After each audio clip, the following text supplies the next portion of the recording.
Thank you very much, and good afternoon. Welcome into today's Community Comments. Again, I am your host, Kevin Haugen. It is my pleasure to welcome into our Daily Dodge TV studio this afternoon our representatives of the Dodgeland School District, and to discuss a referendum question that will appear on the residents' ballot there in the Dodgeland School District.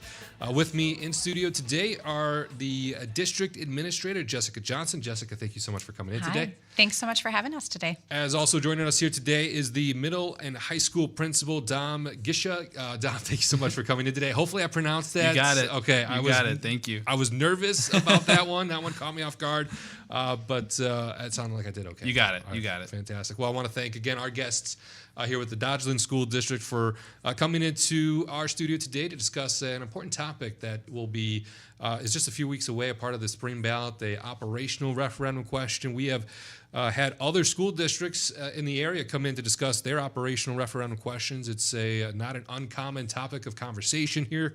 In the last couple of weeks, we just had on Columbus not too long ago, Waupun, also Randolph. So this is a familiar topic for our listeners and viewers. And today we're with the Dodgeland School District. But before we dive into the specifics of this referendum and the Dodgeland School District of itself, I want to give an opportunity for our guests to introduce themselves and just let us know how long they've been with the Dodgeland School District. And Jessica, we'll start with you. Sure. Yeah. So I'm Jessica Johnson. This is my third year as the District Administrator for Dodgeland School District. However, before that, I was elementary principal for 11 years, and then I was middle school, high school principal for 3 years, and then Dom came along. Great. Then maybe we can move on to Dom. Yeah, so I'm in my second year as the principal at Dodgeland Middle School and High School. Previous to that, I spent about 6 years in the Lake Mills Area School District, where I was the high school band director and served 1 year as the associate principal at the elementary school, and started my teaching career in Johnson Creek before that. So fantastic. Again, I want to thank our guests here, Dom Gisha and Jessica Johnson with the Dodgeland School District, and to talk about the Dodgeland School District referendum question.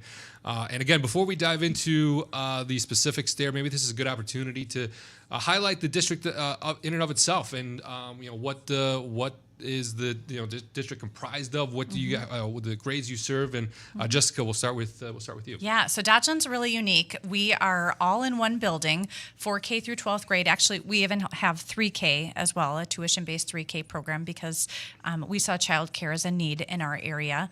The communities that come to Dodgeland School District, which is all in Juneau, includes Juneau, Kleiman, Lowell, Reeseville, and Oak Grove. So a lot of communities come to us. As you see on the screen, we have just over 700 students. 17% of our students are open enrolled to our district, so they're choosing to come to Dodgeland. We are over half of our student population is economically disadvantaged, so there's a lot of things that we do to work to help overcome any barriers that our students come to us with and meet their needs. Just under 20% of our students are identified as having a disability, so they have what's called an individualized education plan.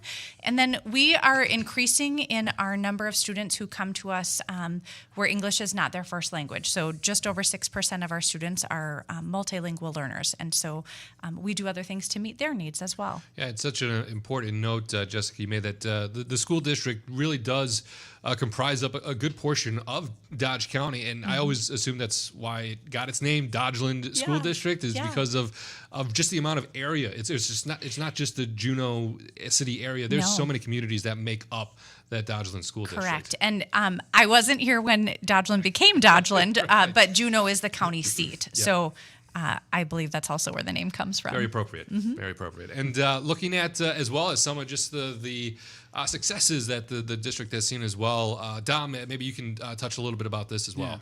Yeah. So we're really fortunate at Dodgeland that our students are offered many different opportunities to succeed both academically and in co-curriculars. And so one of the big reasons for this referendum is to ensure that we can continue those programs going forward. And if you're watching online and can see the screen, you can see that our students are really pushing themselves academically, taking AP courses. We partner with a lot of colleges, MPTC as well, for students to get dual credit enrollment for classes. But on top of that, we have really great programs like FBLA, Future Business Leaders of America. We've got Skills USA. We've got ice fishing teams. We've got athletic teams. We have all of these opportunities for our students to grow and become better human beings, which is our number one goal, is to help them grow. Yeah, and the district obviously wants to keep all of those programs, Yes. all those courses available to the students that they serve, and to be able to do that, it's a good opportunity now to discuss sort of what led the district to get to this point. Obviously, going to a referendum is never something the district says, all right, this is our first choice of action. Obviously other avenues are tapped into and exhausted before the referendum topic even is brought up as an option. And obviously, as we look at other school districts here in the area, a lot of it ties into funding and enrollment, financial support from the state. When we look at Dodgeland, a school district, what are just some of the financial challenges that the district has seen over the last couple of years? Yeah. So, I mean, like you said, you're seeing districts across the state that are having to go to operational referendum. Dodgeland is experiencing the same challenges that everybody else has, and we've worked really hard to not have to go to operational referendum. Those challenges are school funding challenges, state budget challenges, and something that everybody feels at home, inflationary challenges. So we're not alone in that. What is interesting about Dodgeland is that we've continued to be frugal over the years and to make reductions despite all of the budgetary challenges that we're facing, to try to not have to go to our taxpayers to increase what our taxpayers contribute. However, we are now among only 13% of Wisconsin school districts that haven't asked their communities yet for an operational referendum. We've put it off for many years. It has just finally caught up to us, and we don't have any other option but to ask our community for this. Yeah, and Jessica, I believe it was the Dodgeland School District that had mentioned this in a press release, and you mentioned inflationary challenges. That is such a, as you mentioned, that's something that a lot of people can relate to, whether it's the cost of groceries, paying at the gas pumps, and obviously if funding and support at the state level had kept up with inflationary changes over the last 5, 10, 15 years, the district would not have to go into this option of a referendum. That's correct. If the state would have kept up with increases to match CPI, to match the inflationary index, we would have an additional $1.5 million in revenue this year. Yeah. Currently, we're operating on a budget deficit of $650,000, so we would be in the opposite situation of where we're at right now if the state kept up. And another important piece to this conversation, obviously, is that state aid. And just a couple of weeks ago, the governor proposed his next biannual state budget. Now the Joint Finance Committee will have the opportunity to work with that budget, and we are potentially still weeks away before even getting a document signed by the governor, which will also then determine what districts will see when it comes to state aid. But as we sit here today, the district can't put their planning for 2025, 2026 school year on hold until that budget document is signed. You guys have to still keep moving forward. And, depending upon what happens with those discussions at the state level, you still have to move forward. Like, that money is just not going to appear out of thin air. Correct. I don't remember exactly, but the last time the biennial budget came out, I don't think we actually were notified what it was until maybe August. So we can't wait for that. I did look at what was in the governor's budget proposal, and there are a lot of items in there that would be so incredibly helpful for school districts. 2 points that would make a huge difference for our school district would be if special education reimbursement rate was increased. That would make a significant difference for our district. Or just one piece he has is raising the low revenue ceiling by $1,000 per student. If that were the case, again, we would not be in this situation. We would not be asking our taxpayers for operational referendum. However, if, again, since we can't wait, we need to go to our taxpayers. However, if the operational referendum passes and this does come through from the state, we don't have to then levy that amount that is voted on. And our board has remained fiscally frugal.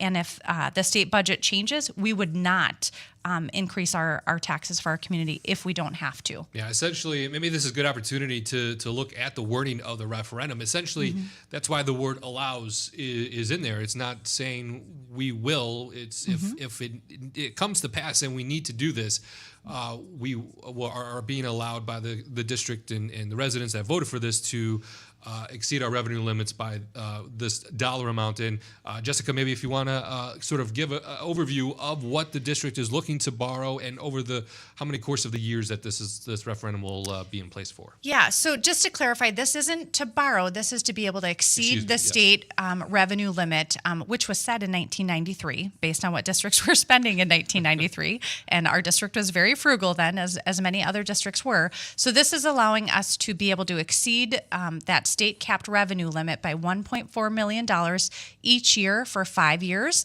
And our board decided on that amount because that amount will keep us each year for the next 5 years of not having, actually, sometimes it is a little bit of a deficit, but it is keeping us above our fund balance policy of our district of being at 15%, which is like your savings account, to keep us from going into debt.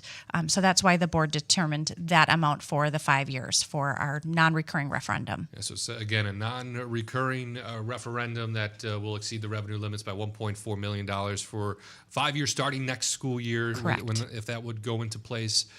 If approved by voters, and obviously now we got that out of the way. What and how will the money be utilized? And maybe we can look at Dom here, and he can dive into sort of what the district is hoping to utilize these dollars for, if approved.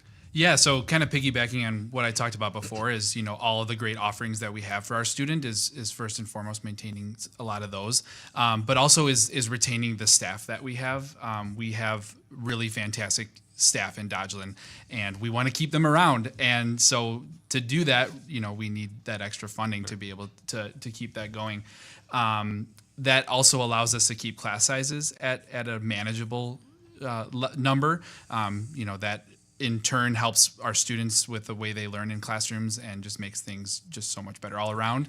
And then, last, again, if you're watching, you can see that we want to be able to maintain the technology and the cybersecurity that we offer in our district. One of the things that really drove me to Dodgeland when I came was the technology offerings that we have, and we're very fortunate to have that. And we have been kind of a leader in that area.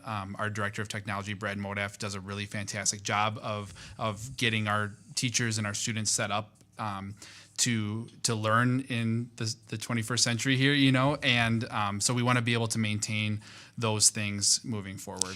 If I can add to that, an increasing cost that we've had over the years, that everybody has had over the years, is cybersecurity, and so that's a cost we didn't have years ago, and now it is incredibly important that we protect our data. So that has been an increase that the state hasn't given increases for. And it's such an important note, Jessica and Dom, too, that it just highlights how things can change year over year. A couple of years ago, cybersecurity, insurance or just the protection was never something that a district had to budget for and put dollars aside to be able to have something like that in place. And here we are years later, and that's something that all of a sudden, well, that's not a cheap expense. And it increases every year. And it goes up, of course, every year. And it's where are these dollars going to just come from to be able to keep the school district safe and protect them. And obviously, even the cost of transportation, that goes up every year. And you don't want to adjust school bus routes and cause children to have a longer ride home from school. There's obviously those dialogues as well. However, we have, as the transportation rates have increased, we have decreased our number of bus routes. And our parents can tell you we pack the kids in like sardines to have as few bus routes as we can. And we already, our community is 109 square miles in our district. So we have some really long bus routes. Yeah, and also want to maybe spend a few minutes discussing about myths that are associated with referendums. Obviously, again, this is not an easy topic to broach to a community. This requires a lot of work that goes into it to be able to share your message, to get this information out there. And I think a lot of it is like, well, what's the district been doing with all this money? And it's not because of misallocation of funds. You guys are doing everything you can to make sure those dollars are being spent in the best way possible. Yeah. So, I mean, I'm just calling out the 3 myths that I have heard from community members that we're misusing funds. We are not. We have made the most significant cuts in the recent years of eliminating staff positions, we even eliminated our German program, which was a beloved program. We have made reductions in operations as much as we have been able to. So we're not overspending. When you look at our spending in comparison to the state, we are just right at the state average for what we spend per pupil, and we actually receive less per pupil in revenue from the state. So Dodgeland kids are receiving less than students across the state. And you don't want that to impact what they're able to do at Dodgeland and what all they can achieve, because this is such a formidable year for students, and we want to have as many doors open to them as possible. Correct. Again, our guests here on Community Comment today are with the Dodgeland School District. With us is District Administrator Jessica Johnson, as well as the Middle High School Principal Dom Gisha here on Community Comment to talk about an operational referendum coming up here on the April 1st ballot. Obviously, when we talk about referendums, another thing that a lot of people in the community would like to know a lot about is what that will impact on their wallet. Obviously, there's a tax component that comes with this. So obviously, there's the two sides to the coin, if approved, if not approved. But Jessica, what are some of the tax impacts in the Dodgeland School District that people will see if this referendum is approved? Yeah, so first of all, I just want to say that our tax rate has decreased over the past 10 years, and we are currently at our lowest mill rate of 6.16. If everything stays the same in terms of our numbers and what the state is giving us, our tax rate would increase to 8.27. However, that's still one of our lowest documented mill rates that we've had in our community. So it's not that significant of a shift. 8.27 would mean, and I have to look at my chart, would mean an increase of 2.11 for our community members. So looking at home values, if you have a home value of $100,000, the annual increase would be $211. And you can see on the chart there, if you're watching, what that means for different home value amounts. However, we also have a tax calculator on our website. So if somebody goes to our website, the referendum page, they can plug in what their home value is to determine what would that increase be for their home. Yeah, and it's obviously so hard to encapsulate how this will impact everybody on an individual level, because obviously this ties into what your property is assessed at, and that can vary wildly based off of where you live and what you have as on your property that's being assessed. Yeah, it's an estimate based on current numbers. Correct, we, as a district, have no control over what home values are assessed at. Yes, that is, you guys are just, you have a formula that's given to you. You type in those numbers in, and this is what comes out. Again, that's based off of assessed property values. A lot of it's either off of $1,000 of assessed value, so that's where that $2.11 will come in. Obviously, then as you go up, a lot of homes are not worth $1,000, and that's it. You're looking at more into the six figures. So again, as Jessica said, $100,000, you're looking at a $211 annual impact. And then if you can do the math, just as that goes up $100,000 each, you can you look at the graph and see kind of what that will look like over the course of that referendum. And obviously, there is so much to cover when we talk about referendums. I feel like you could talk for an hour to 2 hours about this, and we only have a few more minutes left, but I want to make sure we highlight a couple of upcoming opportunities that the community can come out and ask questions and learn more about this referendum. Yeah, so there's community meetings that are happening. Next week is going to be really busy. March 10th, we'll be at Kleiman Village Hall from 6 until 7. March 11th, we'll be at the Reeseville Community Center from 6 until 7. And March 13th, right at Dodgeland School Library from 6 until 7.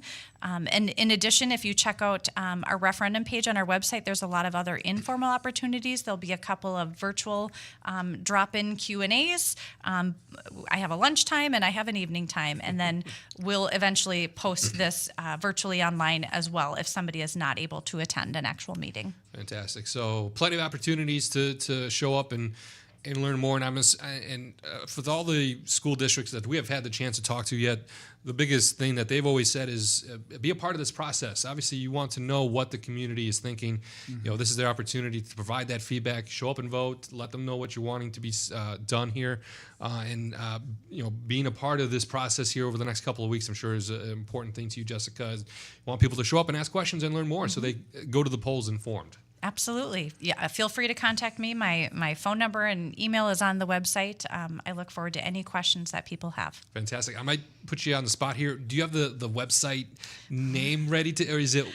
Dodgeland.k12.wi.us, and then there's a referendum tab on there. Fantastic. See, there you go. She was ready for that impromptu quiz that I just gave her here. So, but we're shortly running out of time here on community comment. So I want to thank our guests here on the program this afternoon. Again, joining us here on community comment with the Dodgeland School District. With us is District Administrator Jessica Johnson and the Middle High School Principal Dom Gisha. Both, thank you so much for coming in today.